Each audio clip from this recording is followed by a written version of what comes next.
પાટણ નગરપાલિકાના ward number 1ના સેવાભાવી corporator અને ભાજપના અગ્રણી નેતા મનોજ પટેલ પોતાનો 58મો જન્મદિવસ વિવિધ સામાજિક અને સેવાકીય પ્રવૃત્તિ સાથે ઉજવ્યો હતો.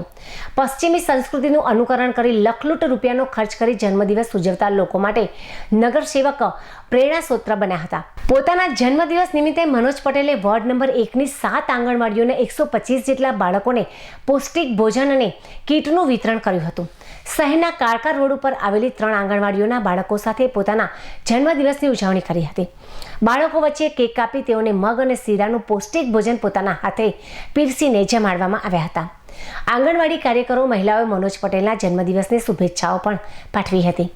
આંગણવાડીના બાળકો પ્રત્યે સંવેદના દાખવી મનોજ પટેલે ઉત્તમ ઉદાહરણ પૂરું પાડ્યું હતું. તો વોર્ડ નંબર 1ના લોકોના સહિત કોર્પોરેટર મનોજભાઈ પટેલના જન્મદિનને લઈને તેઓના મિત્ર મંડળ અને વોર્ડ નંબરના પ્રેમાળ લોકો દ્વારા તેઓના લાંબા આયુષ્ય માટે ઠેર ઠેર પ્રાર્થના સભા, મહાઆરતી અને અન્નકૂટનું પણ આયોજન કરવામાં આવ્યું હતું. તો વોર્ડ નંબર 1માં આવેલ ચુડેલ માતાના સ્થાનકે મનોજભાઈ પટેલના 58મા જન્મદિવસને લઈને મંદિરમાં ઇલેક્ટ્રોનિક્સ આરતીની ભેટ તેઓના મિત્રો દ્વારા આપવામાં આવી હતી.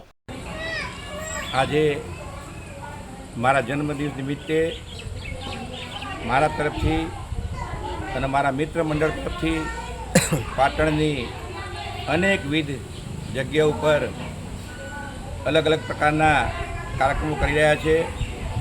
કોઈ જગ્યાએ પ્રાર્થના સભાઓ થઈ રહી છે, કેટલીક જગ્યાએ મારા મિત્ર મંડળ તરફથી ફ્રૂટ વિતરણ થઈ રહ્યું છે. અહીં અમીન હાઈસ્કૂલની બાજુમાં જે મંદિર આવેલું ચુડેલમાનું, મારા મિત્ર તરફથી આજે ત્યાં ભગવાનની આરતી માટેની જે મશીનરી આવે છે એ ભેટ કરવામાં આવી છે. અને આજે મારા તરફથી પણ અનેકવિધ કાર્યક્રમો છે. એની અંદર સૌથી પ્રથમ આજે મારી જે અમીન હાઈસ્કૂલની આજુબાજુની અને મારા વિસ્તારની જે 7 આંગણવાડીઓ છે એ આંગણવાડીઓના તમામ બાળકોને તિથિ ભોજન અને એમને નાની ગિફ્ટ આપી રહ્યો છું.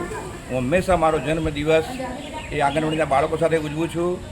અને આજના આ જમાનાની અંદર અનેક લોકો અલગ અલગ જગ્યાએ જ્યારે પોતાનો જન્મદિવસ ઉજવતા હોય છે ત્યારે વધુ ખર્ચા ન કરતા આવા બાળકો સાથે જો તમે તમારો જન્મદિવસ ઉજવશો તો ખરેખર ખૂબ ભવિષ્યની અંદર આપને લાભ થશે.